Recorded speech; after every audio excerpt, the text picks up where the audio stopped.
Okay, अब हम आते हैं जो हमने गॉस लॉ पढ़ा था। Now we study the application of Gauss law. हाँ कि भाई किस तरह से गॉस लॉ को हम अप्लाई करते हैं। What is the application of Gauss law. देखो जो गॉस लॉ का एप्लीकेशन है, हम दो तरह से गॉस लॉ का अप्लाई करते हैं। एक तो for the calculation of flux और दूसरा for the calculation of electric field. हाँ, तो पहला जो होता है इलेक्ट्रिक फील्ड कैलकुलेट करते हैं, calculation of field in symmetric condition. Her case में नहीं, किसी सिमेट्री में ही ये वैलिड होता है, symmetrical condition, symmetrical cases of it. कभी भी अगर कोई सिमेट्रिकल केसेस है, चाहे वो लाइन सिमेट्री हो, सिलेंड्रिकल सिमेट्री हो, स्फेरिकल सिमेट्री हो, उस केस में हम इससे फिर निकाल सकते हैं। और दूसरा होता है for the calculation of flux, calculation of flux. है ना, तो पहले हम इस पर डिस्कस करते हैं कि गॉस लॉ से how to calculate the electric field. अब तक जो हम यूज कर रहे थे इलेक्ट्रिक फील्ड के लिए, हम यूज कर रहे थे कूलम्ब्स लॉ। अब हम यूज करेंगे गॉस लॉ। तो पहला जो डेरिवेशन होता है इसमें, एक्चुअली ये थ्री डेरिवेशंस है ना, जिसमें कि हम फील्ड निकालते हैं। तो डेरिवेशन नंबर 1 जो होता है, that is the calculation of electric field, electric field due to line of charges, line of charge. अगर कोई इनफाइनाइट लाइन ऑफ चार्ज है तो उसकी वजह से इलेक्ट्रिक फील्ड हम कैसे निकालते हैं, है ना। वैसे आप फॉर्मूला जानते हो कि किसी भी इनफाइनाइट लाइन ऑफ चार्ज की वजह से इलेक्ट्रिक फील्ड की जो वैल्यू होती है वो 2k लैम्डा बाई r होती है, या 2k लैम्डा बाई x, है ना। कल आपने पढ़ा था कि इनफाइनाइट लाइन ऑफ चार्ज की वजह से इलेक्ट्रिक फील्ड की वैल्यू कितनी होती है, 2k lambda by r। Right, तो इसको हम ड्राइव करते हैं गॉस लॉ से। तो हम यहाँ पे ले लेते हैं इनफाइनाइट लाइन ऑफ चार्ज। ये लाइन ऑफ चार्ज इनफाइनाइट से स्टार्ट हो रहा है और ये इनफाइनाइट से कहां तक जाएगा, चलिए आपका इनफाइनाइट, है ना। इनफाइनाइट से स्टार्ट होकर कहां तक जाएगा, चलिए आपका इनफाइनाइट तक। तो चार्ज पर लेंथ आपका लैम्डा है। आपका पर्पस ये है कि इससे किसके एक्स डिस्टेंस पे यहाँ पे अगर कोई इनफाइनाइट लाइन ऑफ चार्ज है और चार्ज पर लेंथ लैम्डा, तो इससे डिस्टेंस पे आपको निकालना है इलेक्ट्रिक फील्ड की वैल्यू कितनी है। हम क्या करेंगे, सबसे पहले एक गॉस सर्कल सिलेक्ट करेंगे। साधारण जब भी कोई लाइन ऑफ चार्ज होता है तो उसकी सिमेट्री जो होती है वो सिलेंड्रिकल होती है। पॉइंट चार्ज की स्फेरिकल होती है, लाइन ऑफ चार्ज की सिमेट्री कैसे होगी, जैसे कि आपकी सिलेंड्रिकल। तो यहाँ पे हम एक सिलेंड्रिकल गॉसियन, सबसे पहले हम यहाँ पे चूज करेंगे सिलेंड्रिकल गॉसियन सर्फेस। पहला स्टेप ये होगा, अगर मुझे एक्स डिस्टेंस में यहाँ पे फील्ड निकालना है तो मैं यहाँ पे एक सिलेंड्रिकल गॉसियन सर्फेस है, ये मेरा गॉसियन सर्फेस है। सबसे पहले तो गॉसियन सर्फेस हम चूज करते हैं सिमेट्री के हिसाब से, लाइन चार्ज की सिमेट्री जो होती है उस सिमेट्री के साथ होती है। तो सिलेंड्रिकल गॉसियन सर्फेस हमने चूज कर लिया और वो पॉइंट जहाँ पे फील्ड निकालना है वो इस गॉसियन सर्फेस के ऊपर लाई करना है। अब हम गॉसियन लॉ अप्लाई करते हैं। गॉसियन लॉ अप्लाई करने का मतलब ये था है कि आपको अप्लाई करना है closed integral of E dot dA is equal to Q inverse by epsilon naught. हाँ, जैसे हम यहाँ पे अप्लाई करेंगे आपको पता है लाइन ऑफ चार्ज की वजह से इलेक्ट्रिक फील्ड बाहर की तरफ होगी, है ना। और यहाँ पे आप एक एलिमेंट ले लोगे dA, dA भी जो होगा वो भी बाहर की तरफ होगा, आउटवर्ड एरिया वेक्टर। राइट, तो E और D के बीच में एंगल तो 0 डिग्री है, तो यहाँ से डॉट प्रोडक्ट हट गया। और आपको पता है यहाँ तो दिए तो हमने कर्व सरफेस पर लिया, अगर मैं यही चीज यहाँ पे ले लूं तो ये इलेक्ट्रिक फील्ड की डायरेक्शन हो गई, ये ऐसा हो जाएगा। तो ये एंगल तो 90 हो गया, तो ये फ्लक्स 0 हो जाएगा। यहाँ भी ऐसी है, इलेक्ट्रिक फील्ड इस तरफ और डी ऐसा, हाँ, तो ये एंगल कितना हो गया, 90 डिग्री हो गया। तो जब हम ये क्लोज इंटीग्रल लेंगे, क्लोज इंटीग्रल मतलब पूरे क्लोज सर्फेस को लेना है, तो यहाँ से फ्लक्स की वैल्यू हो गई 0, यहाँ से भी फ्लक्स की वैल्यू हो गई 0, बच गया सिर्फ कर्व सरफेस। कर्व सरफेस से फ्लक्स की वैल्यू हो जाएगी integration of E into D, है ना। तो भाई इससे 0, इससे भी 0 क्योंकि एंगल 90 डिग्री है और यहाँ पे एंगल 0 है तो सिंपल E इंटू डी आ गया। तो आपको पता है कहीं भी हम कर्व सरफेस मिलें E का मैग्नीट्यूड तो सेम ही रहेगा और वही तो आपको निकालना है। तो यहाँ पे अल्टीमेटली आ गया, ये तो बाहर आ गया, integration of D R equal to Q enclose by epsilon, और आपको ये ई कैलकुलेट करना बाय द गॉस लॉ। तो आपको पता है इस कर्व सरफेस का सरफेस एरिया हम जानते हैं, ये आपका आ जाएगा 2 पाई एक्सएल है, क्योंकि ये लेंथ हम एल ले लेते हैं। तो इस कर्व सरफेस का सरफेस एरिया जो होगा ये इनटू 2 पाई एक्सएल हो गया, equal to Q enclose. Q enclose मतलब इसके बाहर के चार्जेस से मुझे मतलब नहीं है, इसके अंदर कौन सा चार्ज। तो आपको पता है इसका अगर लैम्डा चार्ज पॉइंट लेंथ है तो अंदर में जो चार्ज होगा वही होगा जो सिलेंडर के अंदर होगा, बस लैम्डा एंड एल होगा। यहाँ पे इनक्लोज चार्ज की वैल्यू जो आ गई वो आपकी लैम्डा एन होगी बाय एप्सिलॉन।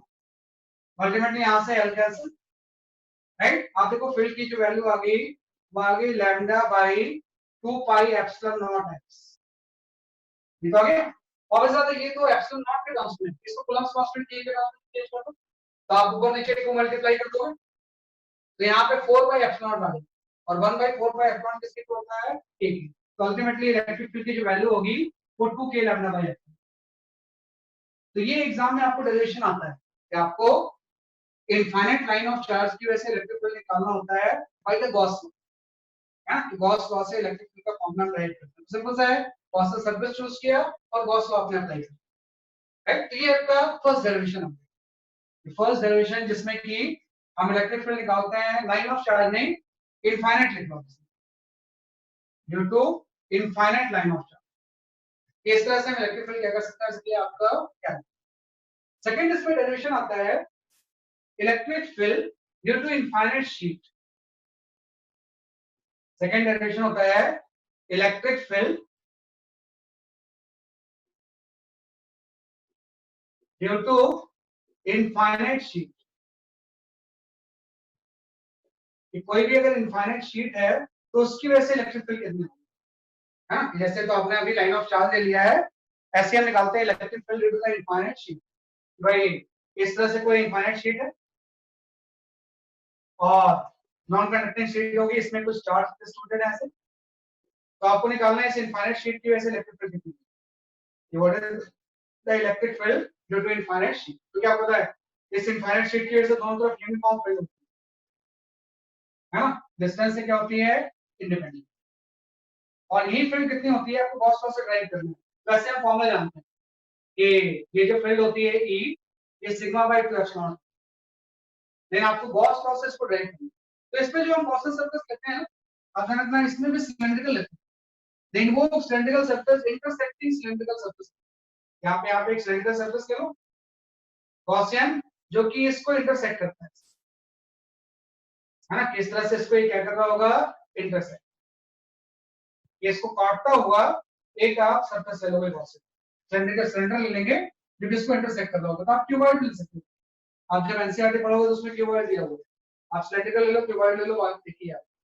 ये आपका इंटरसेक्ट करता हुआ एक सिलेंडर है ऐसा जो कि इस चीज को क्या कर रहा है, इंटरसेक्ट कर रहा है, राइट। अब इस होता है इसी में अब हम गॉसियन सरफेस गॉस लॉ लगाएंगे। गॉस लॉ का मतलब हो जाएगा close integral of E dot dA is equal to Q enclosed by epsilon, right. अब से बताइए यहाँ पे E आपको निकालना है, तो आप देखो E और एरिया वेक्टर के बीच में एंगल जो होगा वो 0 डिग्री है। इस सरफेस में ये सिंपल E हो गया, है ना। यहाँ पे भी आप ध्यान रखना माइनस ये नहीं होगा, क्योंकि इलेक्ट्रिक फील्ड अगर इस तरफ है तो एरिया वेक्टर भी तो आउटवर्ड एरिया वेक्टर आपको लेना है ना। तो इलेक्ट्रिक फील्ड एरिया वेक्टर में यहाँ भी एंगल 0 डिग्री, यहाँ पे हो गया प्लस E, है ना। तो ये जो फ्लैट सरफेस था यहाँ भी E है पॉजिटिव, इधर भी E है पॉजिटिव, E प्लस E हो गया, प्लस ये जो कर्व सरफेस था आपको तो इसका एरिया वेक्टर तो परपेंडिकुलर होगा ना, है ना। फील्ड इस तरह से है, रियल एंगल 90 डिग्री हो जाएगा तो ये फ्लक्स 0 होगा। तो आपने एलएचएस साइड ले लिया, close integral of E dot dA इस गॉसियन सरफेस के थ्रू हमने निकाल दिया। ये अल्टीमेटली जो आउटपुट होगा, बोलो क्या पड़ेगा, A 0, और ये जो चीज होगी ये Q cross bye epsilon not के इक्वल होगी, इनमें से इक्वल हो जाएगी सिग्मा। अब जो इसके अंदर इंक्लोज चार्ज होगा वो यही चार्ज तो इंक्लोज है जो यहाँ पे है, इसके अलावा सारे चार्ज तो बाहर है। तो इतने पोर्शन में जो चार्ज होगा वही इसका क्या होगा, बेसिकली आपके इंक्लोज चार्ज। तो सिग्मा को एरिया से मल्टीप्लाई कर दो, sigma into area of this portion by epsilon naught, ultimately यहां से आ गया 2a equal to sigma a by epsilon. Ultimately a cancel हो गया, इलेक्ट्रिक फील्ड की वैल्यू आ गई सिग्मा बाई 2 एप्सिलॉन। राइट, तो दोनों इनफाइनाइट के केस का डेरिवेशन आपको आना चाहिए कि भाई इनफाइनाइट लाइन ऑफ चार्ज की वजह से गॉस लॉ से हम इलेक्ट्रिक फील्ड कैसे निकालें, और इनफाइनाइट लाइन ऑफ चार्ज की वजह से हम गॉस लॉ से इनफाइनाइट शीट की वजह से गॉस लॉ से how to calculate the electric field. Right, तो ये इलेक्ट्रिक फील्ड का क्या होता है calculation, just write it down, इसको हम इस तरह से फाइंड। और सिमेट्रिक एप्लीकेबल गॉस लॉ हमेशा होता है हर केस, लेकिन अप्लाई हम तभी कर पाते हैं जब तो सिमेट्रिक एग्जिस्ट, अदरवाइज वो इंटीग्रेशन बहुत टफ है।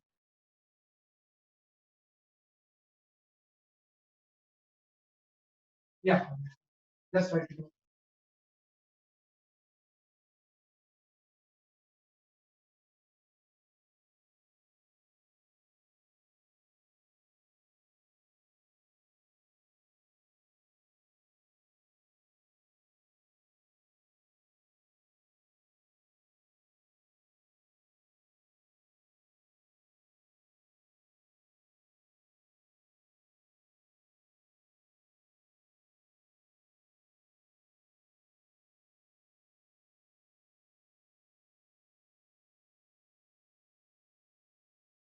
ओके, इसका हम आते हैं थर्ड एक डेरिवेशन होता है, उसको एक्चुअली हम एक नाम देते हैं, that one theorem that is known as the shell theorem. Gauss law से हम एक थ्योरम पढ़ते हैं, वो काफी इंपॉर्टेंट चीज इलेक्ट्रोस्टैटिक्स में, that theorem is known as a shell theorem. देखो कोई भी अगर शेल थ्योरम है, थोड़ा बहुत ग्रेविटेशन में आपने इसके बारे में पढ़ा हुआ है। मैं तो हमेशा बोलता हूँ कि इलेक्ट्रोस्टैटिक्स और ग्रेविटेशन सेम चैप्टर है। इलेक्ट्रोस्टैटिक्स के बाद मैं एक क्लास में ग्रेविटेशन रिवाइज भी करूंगा, है ना, जिससे आपको समझ आएगा कि दोनों में कितनी सिमिलरिटी है। शेल थ्योरम, देखो शेल थ्योरम के दो स्टेटमेंट होते हैं। First statement, inside a uniformly charged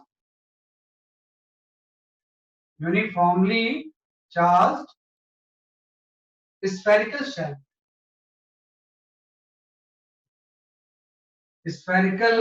shell, electric field is zero।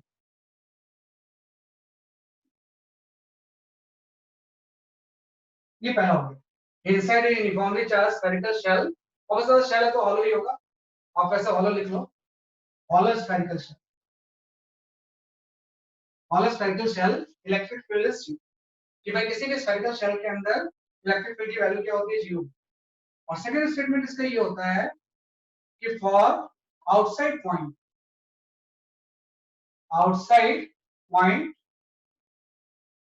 uniformly charged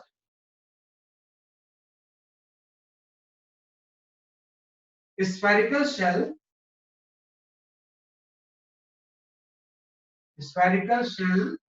behave as point charge।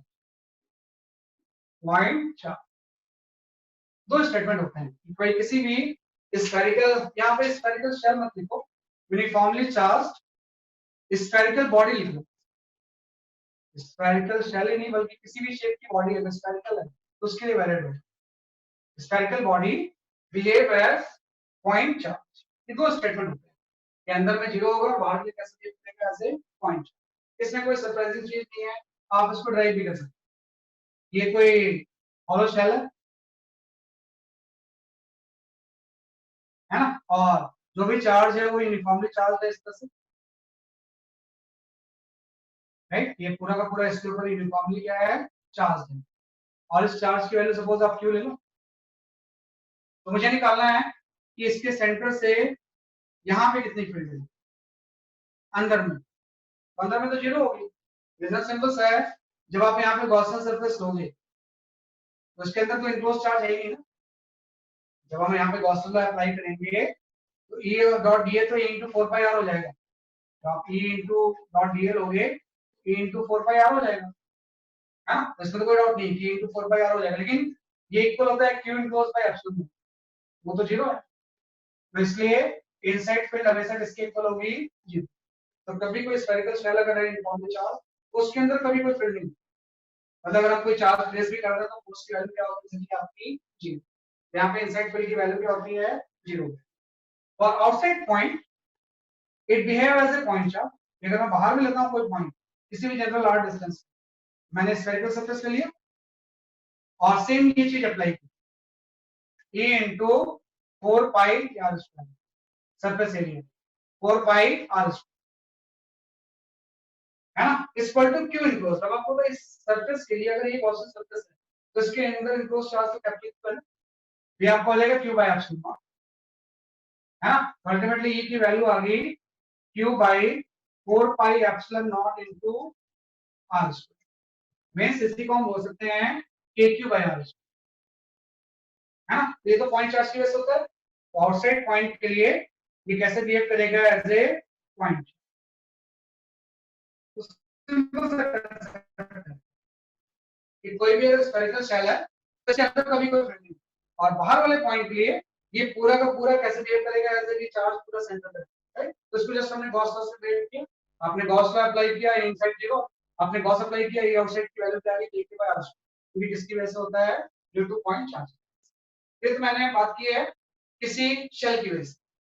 किसी केस में अगर मैं ऐसा ले लूं कि शेल नहीं है बल्कि यूनिफॉर्मली चार्ज सॉलिड स्फीयर, है ना, भाई शेल नहीं है बल्कि क्या है आपका uniformly charge solid sphere, right. तो उसका भी आपको ड्राइव करना होता है कि इनसाइड एंड आउटसाइड कितना होगा। मैं यहाँ पे लेता हूं यूनिफॉर्मली चार्ज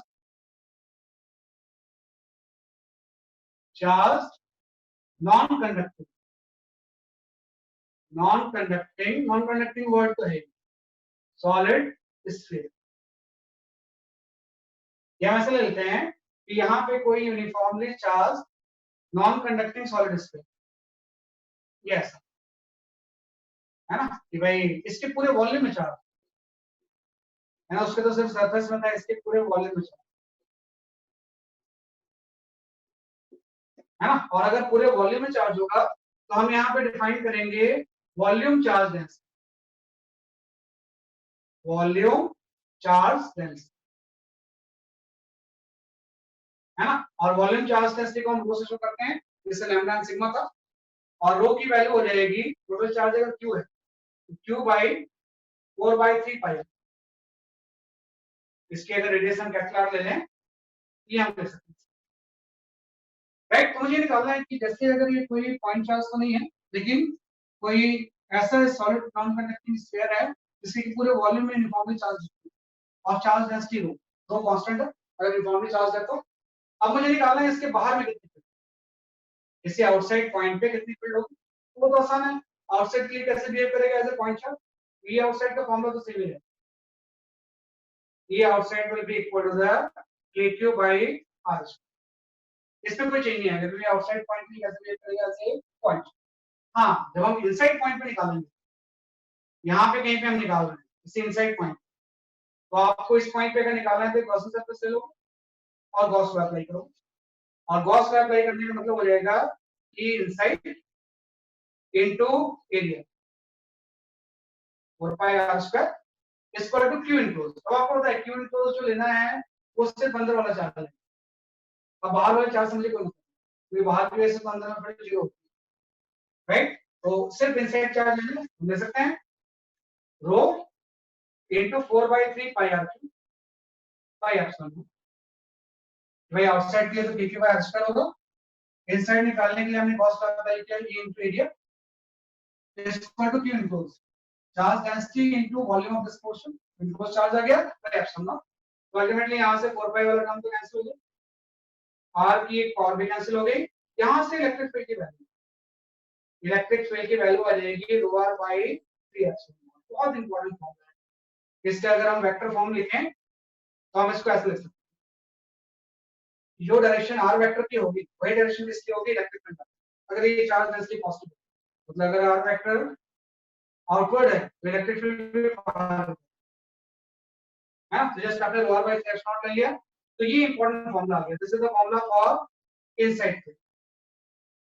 इसके अंदर में इनसाइड फील्ड थी, उसके अंदर तो 0 था लेकिन इसके अंदर 0 नहीं, बल्कि रो r बाय क्या हो जाएगा 3 एप्सिलॉन, और यहां से आप रो की वैल्यू पुट कर तो जैसे हम यहाँ से रो की वैल्यू पुट करेंगे, यहाँ पे रहेगा k capital Q into small r by r, बात है ना, चाहे तो आप रो r बाय 3 एप्सिलॉन ले लो, जब डेंसिटी की वैल्यू पुट करोगे तो उसको हम k के ट्रांसफर ले सकते हैं, तो k Q into small r by r। तो यहाँ से इंपॉर्टेंट चीज बताइए कि आउटसाइड में फील्ड जो होती है r से इनवर्स स्क्वायर ऑफ होती है, लेकिन इनसाइड में फील्ड ऐसे नहीं होती है, फील्ड जो होती है r के डायरेक्टली प्रोपोर्शनल, मतलब अंदर में जो वेरिएशन है वो लीनियर वेरिएशन, आउटसाइड में तो इनवर्सली स्क्वायर लॉ, इनसाइड में कैसा होता है लीनियर वेरिएशन। मतलब यहाँ पे अगर हम ग्राफ प्लॉट करें बिटवीन फील्ड वर्सेस डिस्टेंस,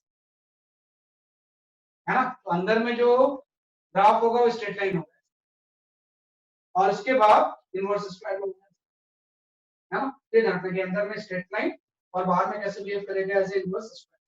तो ये तीन चीजों का डायरेक्शन आपको आना चाहिए, infinite line of charge, infinite sheet, और तीसरा हमने जो shell theorem, all sphere solids, right, just right, इसको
क्या मिलेगा ऐसे। ठीक है, इसके बाद हम आते हैं इसके ऊपर एक न्यूमेरिकल जो काफी इंपॉर्टेंट क्वेश्चन होता है,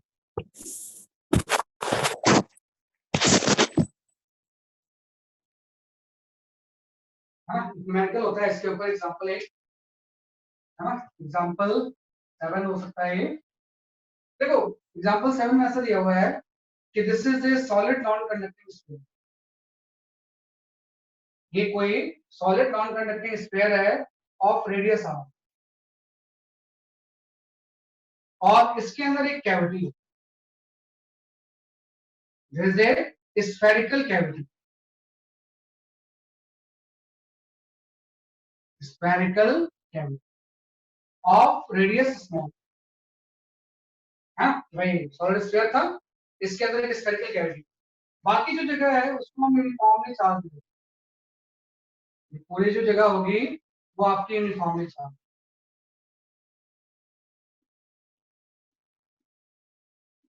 है ना, और दोनों के चार्ज डेंसिटी आपको रो दिया हुआ है, तो बाकी पोर्शन में चार्ज डेंसिटी आपको रो दी हुई है, बाकी दिया हुआ है कि दोनों के सेंटर जो स्टेशन है कैपिलर पूरा रेडियस, स्मॉलर कैविटी का रेडियस, और दोनों के सेंटर के बीच का जो सेपरेशन और डिस्टेंस भी आपको स्कोर दी, आपको इसके साथ आना है कि find out electric field inside the cavity, field inside the cavity, इस कैविटी के अंदर कितनी फील्ड, या इसके अंदर फील्ड के अंदर कैविटी के अंदर कितनी फील्ड,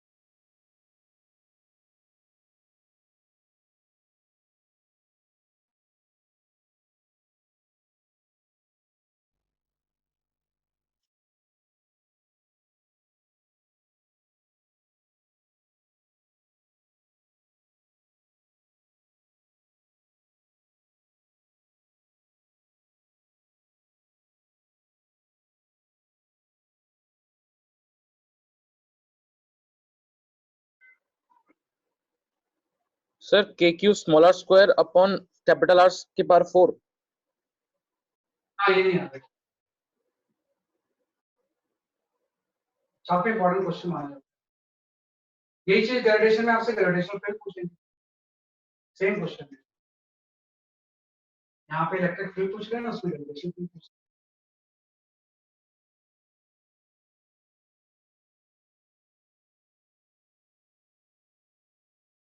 आप रो के टर्म्स में ऐसा बता दो, रो और एप्सिलॉन नॉट के टर्म्स में।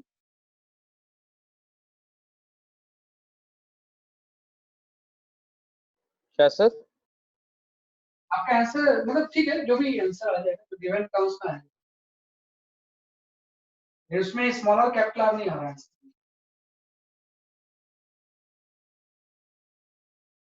Find out electric field inside the cavity.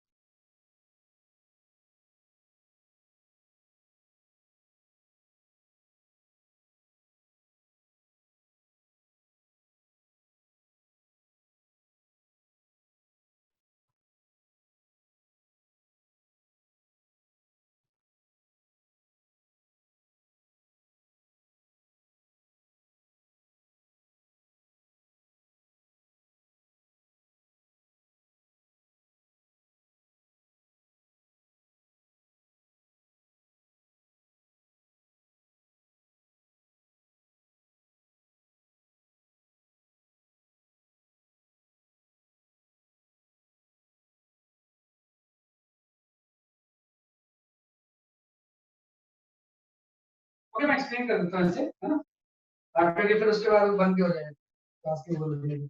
Let me explain, भाई काफी इंपॉर्टेंट चीज है, बाद में आप ऐसे क्वेश्चन बहुत सारे और भी ट्राई करें, ठीक है। Just let me explain this question. देखो इसमें हम सुपरपोजिशन यूज करेंगे, है ना। फॉर्मूला तो आपको पता है, इनसाइड का फॉर्मूला जो है वो यूज होगा रो आर बाई 3 एप्सिलॉन, इसी फॉर्मूले, क्योंकि इनसाइड की तो हम बात कर रहे हैं। तो हम ये पहले अज्यूम कर लेंगे कि पहले कैविटी कोई पॉइंट चूज करके करता है, जैसे कैपिटल स्मॉलर बता दो, ये कोई यूजलेस चीज है। आप कोई पॉइंट चूज कर लो, यहाँ पे मुझे निकालना है इस पी पॉइंट, तो इसमें ये नहीं बोला कि इनसाइड का कैविटी कहाँ निकालना, तो आप कहीं भी चूज कर सकते हो।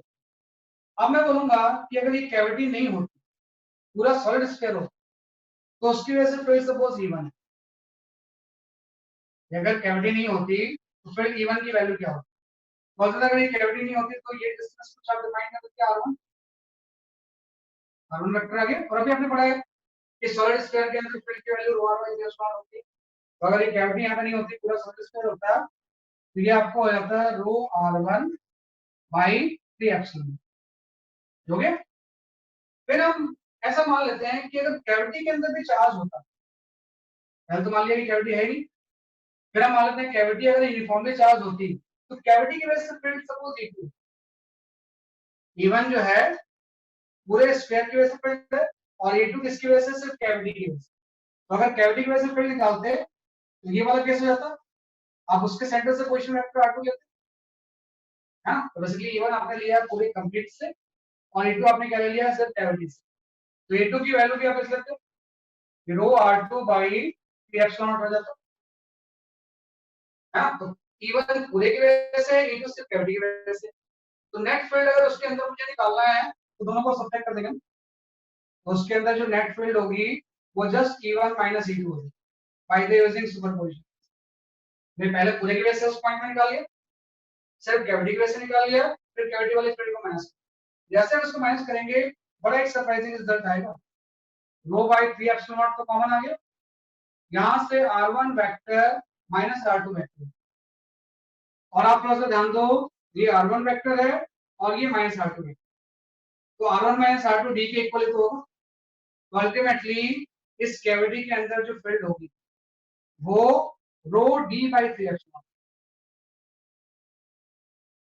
है ना। और ये फील्ड आप थोड़ा ध्यान दो कि डी डिस्टेंस तो वेरिएबल है ही नहीं ना, पॉइंट ऑफ कहीं भी ले लो तो उससे फर्क नहीं पड़ता, मतलब ये जो फील्ड होगी, field inside the cavity will be uniform, है ना। फील्ड जो होगी वो यूनिफॉर्म होगी,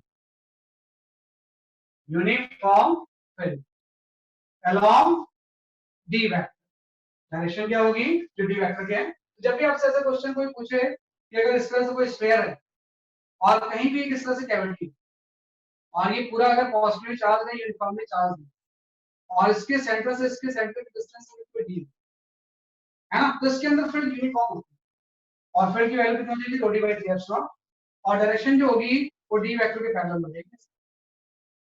तो किसी भी यूनिफॉर्मली चार्ज स्फीयर के अंदर अगर कोई कैविटी है तो उसके अंदर फील्ड यूनिफॉर्म है और उसकी वैल्यू कितनी होती है, rho d by 3। तो ये बड़ा इंपॉर्टेंट है, तो ये आपका इलेक्ट्रिक, ये आपका ध्यान है। जस्ट हमने सुपरपोजिशन प्रिंसिपल यूज किया, पहले पूरे इक्वेशन निकाल लिया फिर उसको हमने क्या कर दिया, subtract.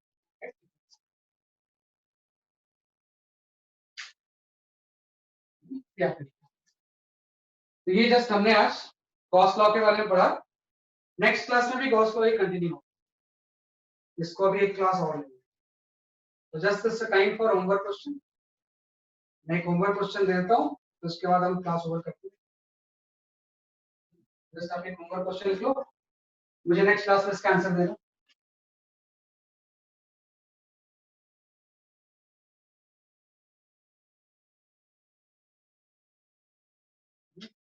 This is the homework question. This is a uniformly charged, ये कोई रिंग है, this is a ring of mass m,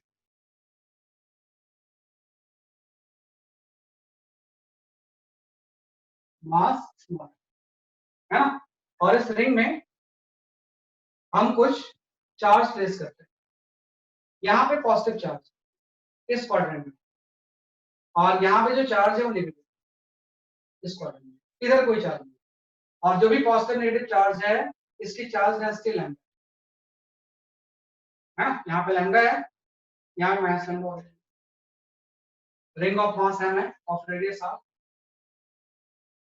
mass m and radius r है ना, सरफेस रफ है,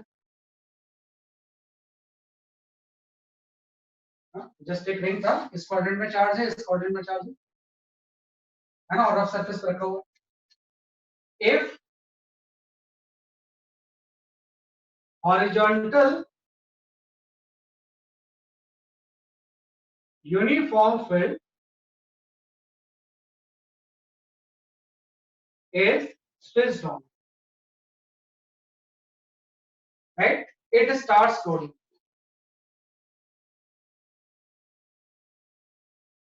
है ना। अगर हम यहाँ पे एक horizontal uniform field switch on कर देती, then it start floating, roll कर दो आगे जाना।